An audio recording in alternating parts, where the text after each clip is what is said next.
जय गुरु जी। संगत जी, अरदास में वो ताकत होती है कि भगवान को भी हमारी मदद के लिए आना ही पड़ता है, पर बस हमारी पुकार और श्रद्धा भक्ति इतनी सच्ची होनी चाहिए। संगत जी, बहुत ही प्यारा सा सत्संग। जो भी हम गुरु जी महाराज के सत्संग सुनते हैं, एक तो हमारा गुरु जी के प्रति विश्वास बढ़ता है और कितने ही क्वेश्चनों का आंसर हमें उनसे मिल जाता है और बहुत कुछ सीखने को मिलता है कि हमें गुरु जी महाराज के सामने अरदास कैसे लगानी चाहिए। जब भी हमारे जीवन में कोई मुसीबत का समा आ जाए, घर में कोई बीमार है, कोई हॉस्पिटलाइज है या कोई एक्सीडेंट हो जाए या कुछ भी ऐसा आ जाए, तो हमें गुरु जी को सब कुछ सौंप देना चाहिए। संगत जी, एक बहुत ही प्यारा सा सत्संग गुरु जी की पुरानी संगत श्री रघुवीर अंकल जी का है। अंकल जी बताते हैं कि एक बार उनके ग्रैंडसन की तबीयत बहुत ज़्यादा ख़राब हो गई थी। उसे डिहाइड्रेशन हो गया। डॉक्टर के पास लेके गए तो डॉक्टर ने उन्हें ड्रिप लगाई और बच्चा था इतना कमज़ोर हो गया था, उसका HB इतना भी नहीं था कि डॉक्टर उन्हें इंजेक्शन लगा सके, क्योंकि वो इंजेक्शन लगाने पे सांस फूल जाता था और जिनका हीमोग्लोबिन कम होता है, जब वो सांस फूल जाते हैं तो उनकी सांस रुकने का भी डर रहता है और डॉक्टर इसी डर की वजह से उन्हें इंजेक्शन भी नहीं लगा सकते थे कि इसकी लाइफ को रिस्क है, अगर हम इंजेक्शन लगाएंगे तो ये बर्दाश्त नहीं कर पाएगा। संगत जी, हर तरीके से ड्रिप लगाई जा रही, पर उसकी हालत दिन प्रतिदिन बिगड़ती ही जा रही थी। डॉक्टर भी कुछ नहीं कर पा रहे थे। अंकल उस वक्त दिल्ली में थे। गुरुजी महाराज ने जो उन्हें सेवा दी है सत्संग सुनाने की, अंकल जहाँ भी संगत उन्हें प्यार से बुलाती हैं, गुरुजी महाराज की सेवा में जाते हैं संगत जी। तो अंकल को आंटी का फ़ोन जाता है और कहते हैं कि हमने आपको बताया नहीं, क्योंकि आप फिर परेशान हो जाएंगे, पर कई दिन हो गए हैं, बच्चे की हालत बहुत ख़राब है, आप गुरुजी से अरदास लगाइए। संगत जी, अंकल ने कहा तो बस इसका यही इलाज है कि तुम भी वहाँ सब गुरुजी से अरदास लगाओ, तो गुरुजी महाराज उसे ज़रूर ठीक कर देंगे। अब बच्चे को हॉस्पिटल ले गए, एडमिट करके ड्रिप चढ़ाई जा रही है, पर बिना इंजेक्शन के उसका इलाज असंभव था। बच्चा रो रो के बुरा हाल, ना वो इंजेक्शन लगवाए और इतना दुबला पतला हो गया कि जो बच्चा खेलता कूदता था आज वो बिल्कुल भी खड़े होने के लायक नहीं था। गोदी में लेके उसकी दादी उसको बैठी हुई। संगत जी, अब अंकल ने सेवा के लिए गए हुए किसी सत्संग में, तो अंकल जब भी जाते हैं वहाँ पे जोत जलाते हैं। अंकल ने ये भी बताया कि जोत जलाने का क्या, जब हम सत्संग में गुरुजी की जोत जलाते हैं तो वहाँ पे साक्षात गुरुजी महाराज आते हैं और ये परमात्मा के घर का नियम है, हम जिसके नाम की जोत जलाते हैं वो उस वक्त वहाँ पे मौजूद होता है। तो अंकल ने जैसे ही वेलकम बजा, गुरुजी महाराज की जोत जलाई और हमेशा वो कहते हैं, मैं यही अरदास लगाता कि गुरुजी आओ, विराजमान हो, सर्वदा भला करना, जो भी संगत आपके दर पे आए उनके जीवन में खुशियाँ ही खुशियाँ बिखेर देना। अब अंकल ने ये कह के अरदास लगाई कि आपका बच्चा है, बहुत बीमार है, आपने ही दिया है, आप ही उसे संभालें, डॉक्टर भी कुछ नहीं कर पा रहे हैं गुरुजी, तो आप ही देखें, वो बहुत तकलीफ़ में है। अब ये अरदास लगा के अंकल 2 घंटे गुरुजी के सत्संग में, गुरुजी की याद में खो गए। उन्हें कुछ नहीं पता, कुछ ध्यान नहीं रहा, बस गुरुजी को याद करते रहे।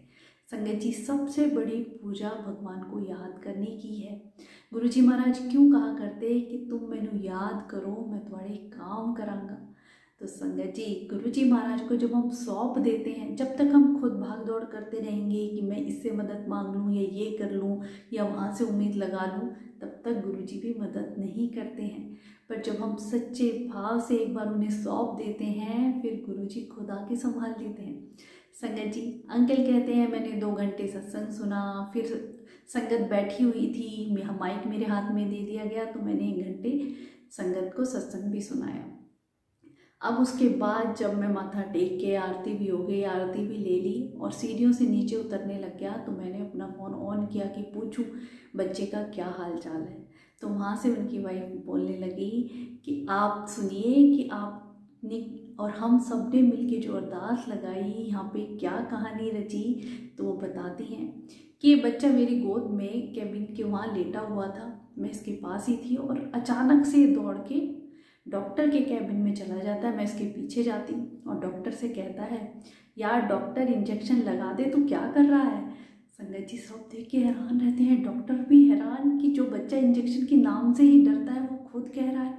तो तुरंत नर्स को बुलाते हैं, सारा इंतजाम कराते हैं, बच्चे को बिठा देते हैं, कहते हैं इसके हाथ पैर पकड़ लो जोर से और इसकी आंखें भी ऐसे पर्दा कर दो ताकि ये देखे ना, ऐसे दर्द होगा फिर ये लगवाएगा नहीं। तो वो सबको हटा देता है, नहीं हट जाओ, लगा दो आराम से, मैं कुछ नहीं कहूँगा। और संगत जी उसे इंजेक्शन लगा देते हैं। इतना दुबला पतला कमज़ोर बच्चा इंजेक्शन लगने पे चू भी नहीं करता और आराम से इंजेक्शन लगवा लेता है। तो उसकी जो ड्रिप लगी हुई थी तो उसे वॉशरूम जाना होता है, उसकी माँ पीछे पीछे जाती है और ड्रिप लेके कि आप इसे वॉशरूम ले जाइए। तो जैसे ही वॉशरूम से बाहर निकल के वो इधर उधर दौड़ने लग जाता है और उसकी माँ उसके पीछे पीछे ड्रिप लेके। संगत जी देखिए ना गुरुजी महाराज की अद्भुत लीला। और जैसे ही उसे बेड पे बिठाया जाता है, सामने कहता है मम्मा देखो गुरुजी। कहाँ है गुरुजी? वो कहता है वो देखो दीवार पे गुरुजी दिख रहे हैं। तो सब देखते हैं, कोई हमें तो कुछ नहीं दिख रहा। कह रहे आपको नहीं दिखेंगे, मुझे दिख रहे हैं। संगत जी हम नॉर्मली किसी को बुलाते हैं तो ऐसे ऐसे बुलाते हैं, पर गुरुजी हमेशा ऐसे ऐसे करते थे और बच्चा वही एक्शन करता है। अंकल बताते हैं कि मैं तो गुरुजी के पास रात दिन सेवा में रहा हूँ, दिन रात बिताया है, गुरुजी के हाव भाव सब से वाकिफ़ हैं। तो अंकल बताते हैं सेम उसने वही इशारा किया कि गुरुजी ऐसे बुला रहे हैं। संगत जी अरदास में कितनी ताकत है।